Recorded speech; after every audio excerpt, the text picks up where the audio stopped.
Hi guys, welcome to DMT. In this video I met a chap called Justin harvey-james at a bike show last year. Now it's fair to say that Justin is a real passionate fan of classic Triumph motorcycles, but his intrigue doesn't stop there because he bought a Speed 400 at the back end of last year, and Justin's stripped the bike down in terms of doing the basic servicing on the Speed 400, and he's gone on to produce a service guide.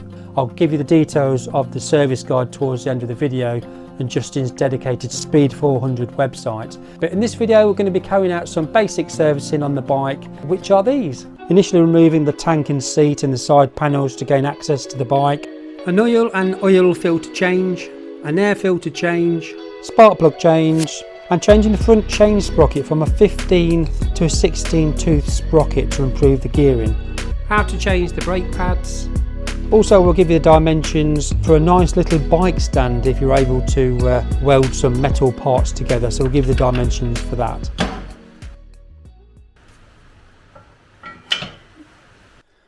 Just to mention, if there's any particular part of the service that you're interested in, you can go down into the description and you can click on the title of the part of the service, and that will take you to that section in the video, so you can just watch it from there. And also the speed400.com website that Justin's created, you can download some PDFs of the service, and guess how much they cost? Nothing. Justin's done it out of the kindness of his heart. Right, so let's kick off. I'm going to just do the stand first on the video, because obviously that's probably the first thing you may do if you're able to manufacture a stand. So let's tell you about the stand. Speed 400 and the Scrambler don't have centre stands. Though paddock stands provide some capability, they do not allow for the ready removal of the wheel or for servicing the suspension. This stand utilises the frame tubes that you will find upon removing the rider footrests. You will need to fabricate two of these here in 2 mild steel, box section tubing and short lengths of thick wall pipe, 20mm diameter, welded together to create the inverted T-stand shown here. The dimensions and materials of the stand are not critical, as long as it is strong enough to support the full weight of the machine for long periods of time. This design is easy to manufacture with some basic welding skills.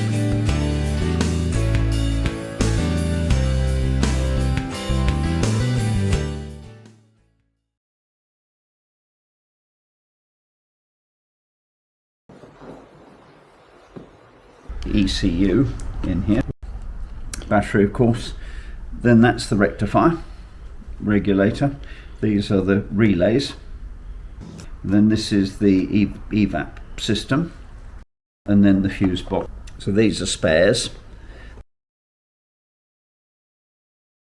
Once the seat's removed, and before removing the tank, remember to drain the tank by pumping or siphoning off the petrol via the filler cap into a clean sealed container. We then remove this long bolt which secures the rear of the petrol tank. Place a towel at the front of the tank to protect it, as we wiggle the tank free to enable lifting it slightly to disconnect the fuel pump and evap system. 2 tabs to press in, and then once you've pressed those in you can release that. Okay. Then there is a clip under here which you have to also release to get the electrical piece out, to get the okay, so that's the electrical out. So then you can go a bit further back and up, and then you're going to have to reach underneath again to disconnect these two. There are two of them. Okay. This is the evap system, which is the vapours for the petrol tank. Tank off.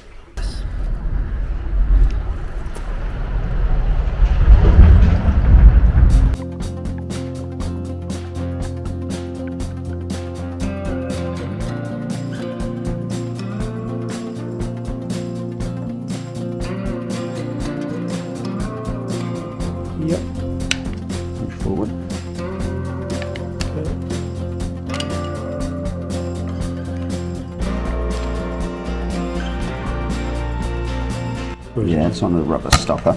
You won't get it off from the outside without getting some leverage on it. There's any sort of risk of scratching the panel there? No, you're all right here, and then lift. Okay, so that's the bike, sort of accessible-ish. Accessible now.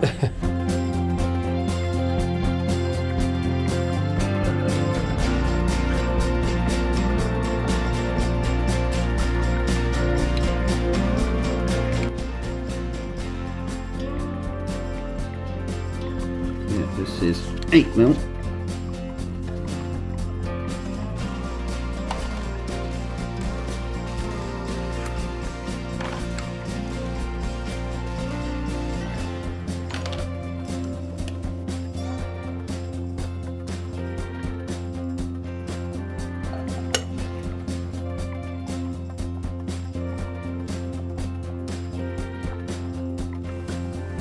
$18mm, yep.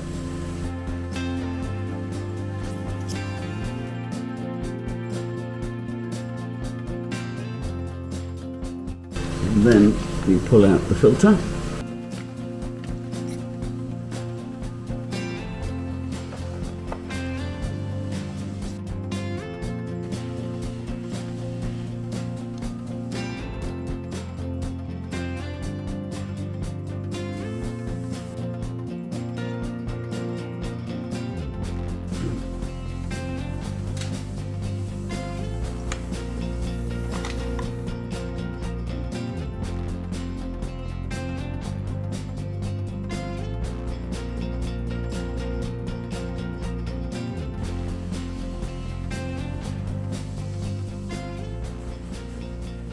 So on a normal service, would you recommend changing the O-ring, or?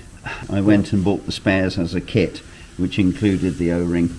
You're supposed to replace them, but we're looking to see that the state of the O-ring is good.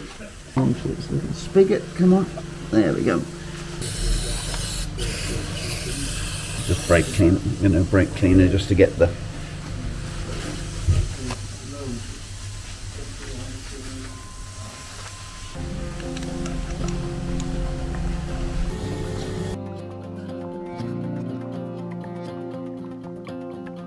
just cleaning up the parts. Okay, so again, because you're checking for metallic particles and you're looking at the O-ring. Yeah. Again, I've got spares that they came with the kit that they say, use. And again, it's this one. This one here is the weak one.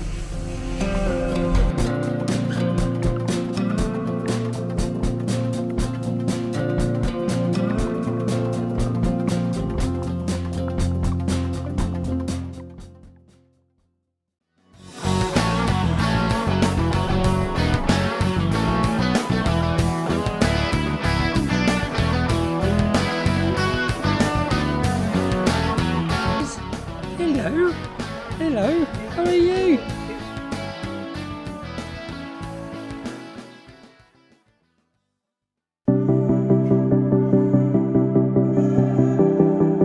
To gain access to the air filter, first move the evap hose by removing this screw and then tying it off on the frame out of the way.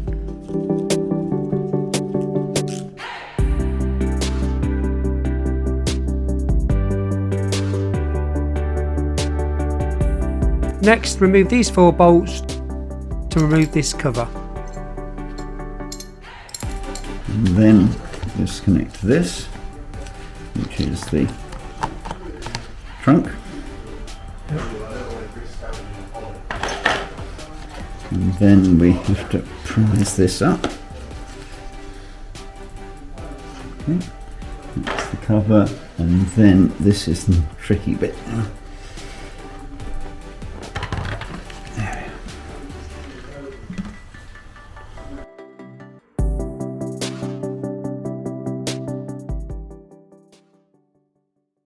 Gaining access to the spark plug is awkward as you'll need to remove the ignition coil with its plug.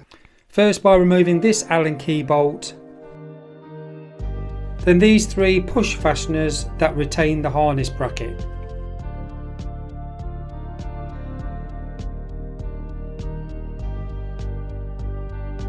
Remove these 2 Allen key bolts that retain the ignition coil.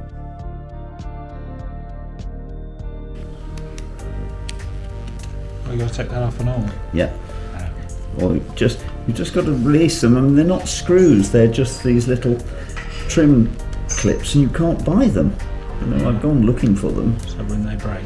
So when they break, or you can't get them out. Oh. There we go. Third one. And then this is the coil unit, and you just can disconnect. You press the little tab in from my memory. There we are. Yeah, and even with this spanner, really you could do it with a sort of 1/4 inch. That's it. I think if you had a 1/4 inch bar that you could get down the other side of the frame tube. It's my only real criticism is that you've got this cross member right where it's inconvenient.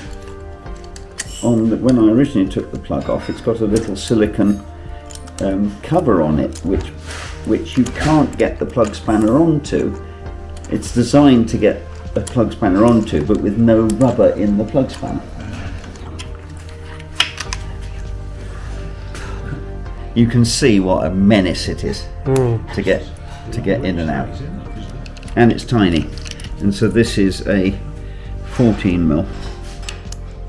You know, I've been watching the sort of comments and things, people going, "Oh, where do how do you get the spark plug out?" And I've gone, well, this has taken me, quite some time to work out. Access seems. There we go. The spark plug's back in. For such as what should be a regular service item, you can imagine that the Triumph dealership is going to charge a bloody fortune. Spark plug, sir? Oh yes, that'll be God knows however long. Replace everything in reverse order, and then we'll move on to the front chain sprocket on the Triumph Speed 400 or the Scrambler 400X. The purpose of this is to improve the gearing.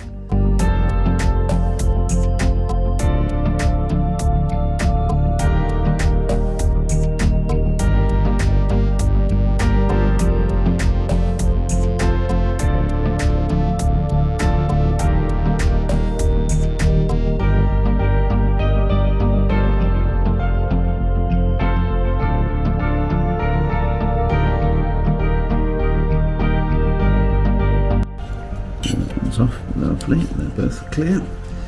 This is the hydraulic line for the rear brake.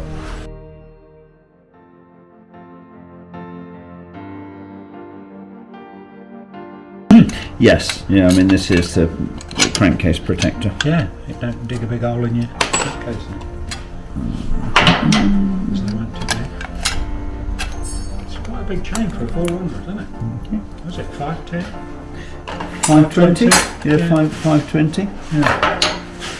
So this is the problem. When it's Loctited on, it becomes a nightmare to undo.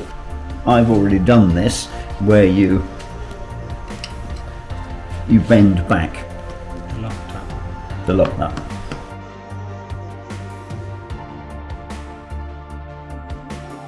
$27mm.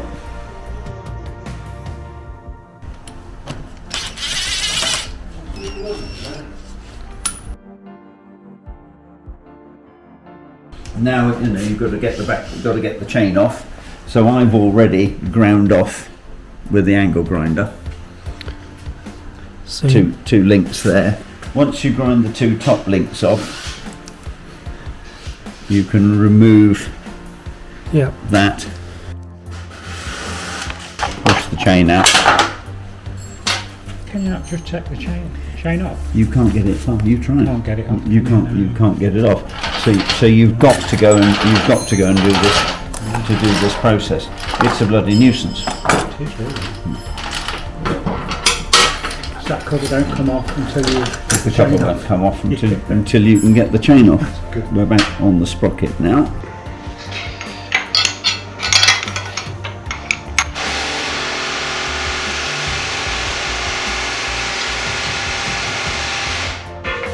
Because that creates the puller.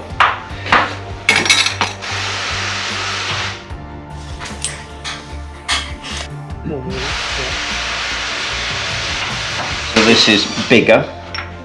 That's One extra cog, is it? It's one extra cog. It's quite tight in the gold, that is, isn't it? You then repeat the process. Okay. Okay, because then that'll go back on. No, it doesn't have the rubber surround. That's just to basically hold it on until the brake is back on. You know, we can't do very much. So you have the chain back. Hopefully that will appear there, and then you can wind it round. Now obviously we are now bigger, so you either shorten this off here and push the wheel forward. We've not got much on here, which is why you need a new chain. Complete new chain. You need to get a complete new chain So you for can't this. put extra links in? Because no, it's not advisable, because unless you're going to rivet them in. So when you get the new sprocket, you get a new chain with that sprocket as well? Get a new chain as well. There's no point really changing the sprocket unless you want to go and invest in a new chain. And the purpose of that extra cog and chain Is to get the gearing up. Yeah, They say the gearing is a bit low and people are fitting these. yeah. But of course, the idea is to drop the revs a bit. is to drop the revs. But of course you can't tighten that nut up until you apply the brake. Right. So, you know, you need to apply the brake and then rattle it on. I mean, it's got to be done up pretty tightly. And then, of course, you'll then use a chisel or something to thump the lock washer over again. Probably better off with a pin. Huh? I know we're not meant to reuse them. I know they're not meant to reuse them. I mean, you're probably better off with something like that to fold it over onto one of the and thump that. The part, you can get a new sprocket, but it's not a Triumph part. Where do you source your? A pal of mine has had 100 made. He's sold all of them. And Hitchcock's Royal Enfield are now doing the bigger sprockets.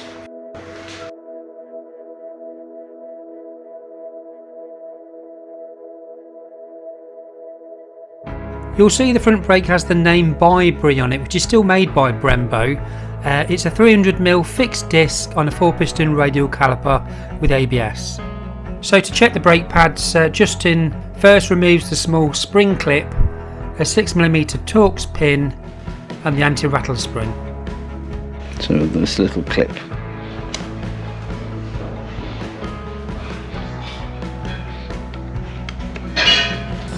Once this is able to withdraw, it'll pull out.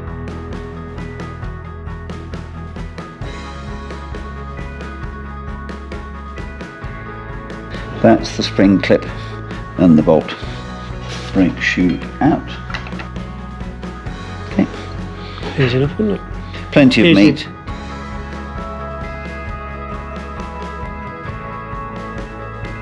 The way to sort of wrangle it is to sort of push the pad back Yeah. into the caliper, or on this one, you know, pull the pad towards you. And then what I use is I'm using a ceramic lube, ceramic anti-seize. So that would go here, and then rest it there. Rest this in, Once we're in, then you feed this through first, then the rattle clip into the bottom. Come on, come on. That's it. And again, it doesn't need to be tight because then the clip goes back in there. Good. And that's it, done.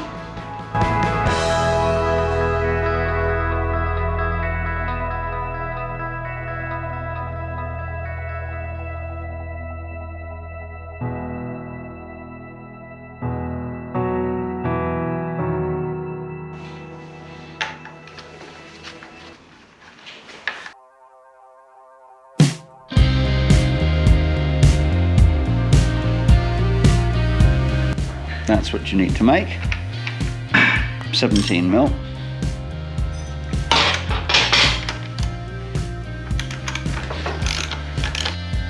That should now come out.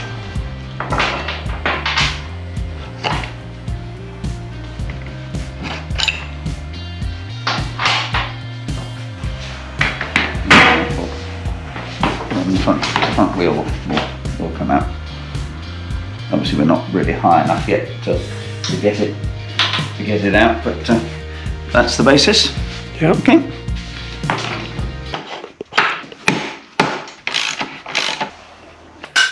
If you want to change the brake pads on the back of the bike, then the photos and instructions are in the service guide. If you're the owner of one of these bikes, the Speed 400 or the Scrambler 400X, it's been a great success. I went to Triumph headquarters yesterday. One of the staff members told me that I think the target was 100,000 units, not of the 400 but of all the models across the Triumph brand, and they've hit their sales up to 140,000 units plus. However, the Speed 400 and the Scrambler 400X has been one of the main contributors because the bike's been such a big hit really. So if you're the owner of one of these bikes, then go on to Justin's website. It's called www.triumph400.com. Free downloadable PDFs, or you can just look at the website and then all the images, more detailed images are in this guide and instructions, and there's photos as well, how to do all the bits that we've shown in this video. Justin's a Triumph enthusiast. He loves classic Triumphs. Produced another service guide on the T-Series. He's got 4 Triumphs or 5 Triumphs himself. So this is not a formal guide. It's purely from the aspect of a enthusiastic Triumph chap. If you've got something out of the video, guys, as ever, press the thumb button, the bell button, subscribe if not already, and if you really wanted to push the boat out, you can buy me and Justin a coffee.